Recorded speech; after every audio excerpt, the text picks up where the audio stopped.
Bonjour à tous et à toutes. J'espère que vous allez bien. Bienvenue dans notre rendez-vous hebdomadaire Lettres à l'univers.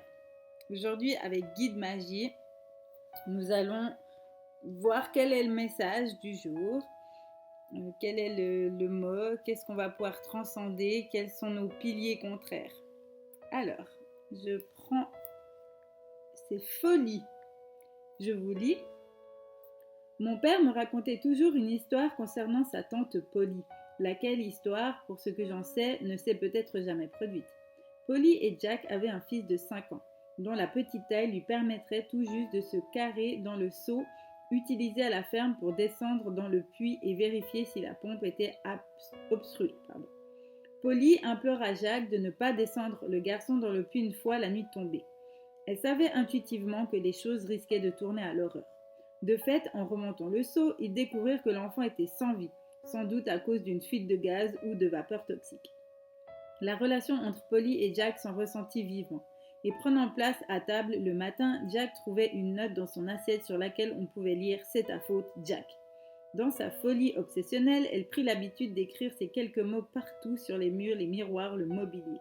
Elle était tellement fâchée contre Jack que sa colère se transforma en démence et qu'elle dut être placée en institution jusqu'à la fin de ses jours. Voilà un exemple extrême de colère qui se transforme en folie, d'où l'importance de ne pas s'irriter pour de petites choses. Colère, irritation et impatience envers autrui sont les signes de l'univers vous invitant à vous élever. Le cœur de tante Polly ne guérit jamais car elle était consumée par la rage. Mais ne l'oubliez pas, vous avez le choix de la manière dont vous réagissez aux situations. La vie est remplie d'occasions de se mettre en colère. À vous de veiller à ce que la rage ne vous consume pas. Petit mantra. Cher univers, puis-je me libérer de mes sentiments de colère et de rage? Puis-je retrouver mon état naturel de paix, de joie, d'amour et de bonheur? Qu'il en soit ainsi, il en est ainsi. Alors vous pouvez fermer les yeux et répéter après moi. Cher univers, puis-je me libérer de mes sentiments de colère et de rage? Puis-je retrouver mon état naturel de paix, de joie, d'amour et de bonheur? Qu'il en soit ainsi, il en est ainsi. C'est vrai que la colère, c'est un sentiment qui nous prend fort et puis souvent on ne maîtrise pas en fait. C'est vraiment une telle émotion vive qui est en nous, qui nous prend toute notre air, tout notre corps. Et puis il nous faut un moment pour réussir à la gérer, pour la transformer, pour la regarder bien en face et puis en faire quelque chose. Effectivement, si on la garde, c'est juste, on peut aussi emmagasiner des énergies négatives, des énergies négatives, des énergies négatives, ce qui fait qu'après on peut tomber malade ou se sentir vraiment toujours mal au quotidien.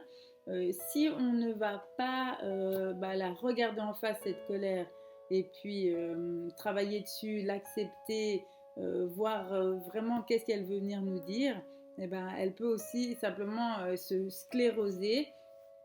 Ça reste figé comme ça, on a toujours ce sentiment de colère et puis pour moi c'est comme un poids qui nous empêche d'avancer. C'est en fait quelque chose vraiment de lourd, comme si on mettait des grosses pierres dans notre sac et puis que on a vraiment du mal à faire un pas après l'autre vu qu'on est si lourd. Donc l'idée d'aller voir cette colère, d'aller voir ce que c'est et puis de la transcender comme d'habitude, c'est l'idée de déposer toutes ces pierres et puis d'être beaucoup plus léger et puis de faire des pas qui sont beaucoup plus libres de mouvement, j'ai envie de dire. Là, comme c'est aussi expliqué, on peut partir complètement dans la folie, ça peut nous prendre et ça nous dépasse complètement, on n'est plus du tout maître de soi et puis de nos réactions, et si on laisse aller, ça peut aller dans le futur où on perd complètement la raison, on est trop, on voit plus rien, en fait on voit rouge, et puis on voit plus rien d'autre que ces émotions de colère qui ont pris toute la place de tous les côtés. Donc on a notre pilier de colère comme d'habitude, et puis de l'autre côté on va voir notre pilier d'indulgence. Alors je vous lis. L'indulgence libère littéralement l'âme. En s'attachant à l'énergie du passé, on se prive de la possibilité de se forger un futur agréable et excitant. Quand on peut se sentir authentiquement indulgent, l'existence se transforme magiquement et radicalement. Ça veut aussi dire que cette colère, à un moment donné, on peut être en colère sur le moment, puis justement la regarder en face, se dire ok, je suis en colère, mais qu'est-ce qui se passe, qu'est-ce que ça veut dire, puis aussi exprimer à l'autre notre colère, ça c'est bien. Par contre, du moment où on avance, le temps avance et puis on garde toujours cette colère dans notre sac comme les grosses paires, et bien là c'est se passer, comme la phrase le dit, se passer, on se prive des possibilités du futur parce qu'on charge du passé, mais on charge de ces émotions qui sont pas réglées, qui sont lourdes. Ok, je continue. Mais ne l'oubliez pas, l'indulgence est un choix consenti et non une forme d'oubli.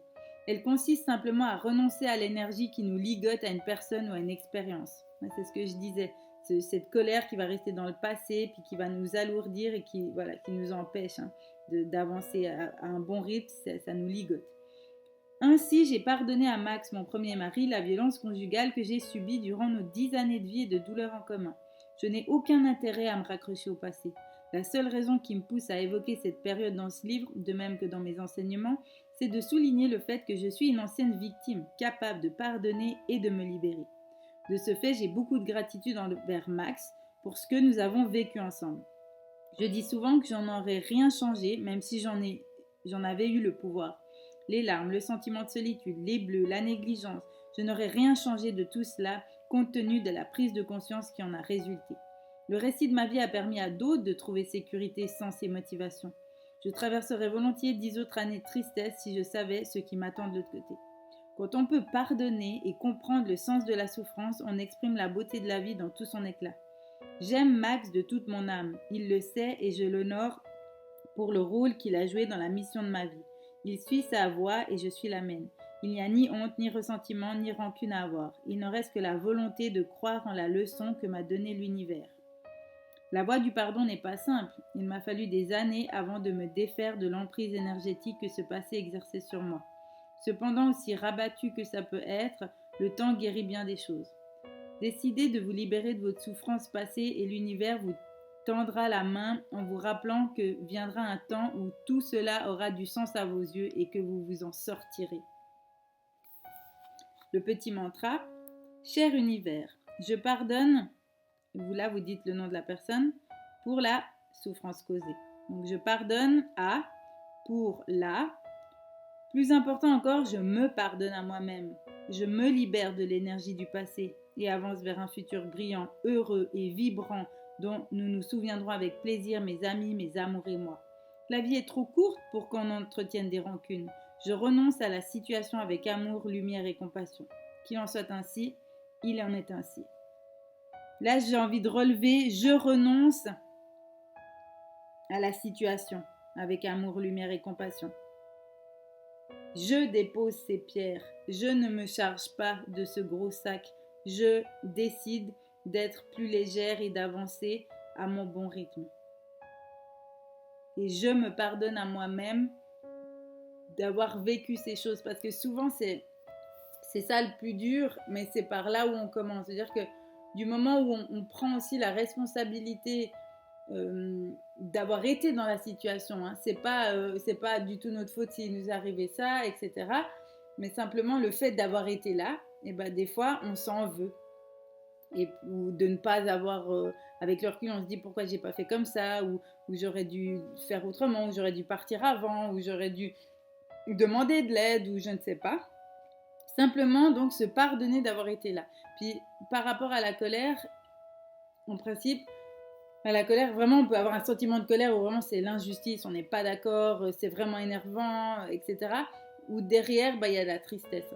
C'est de la tristesse refoulée, donc on sort en colère parce qu'on ne sait pas comment l'exprimer.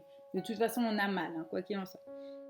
On se sent blessé, meurtri, pas compris, pas entendu, toutes ces choses.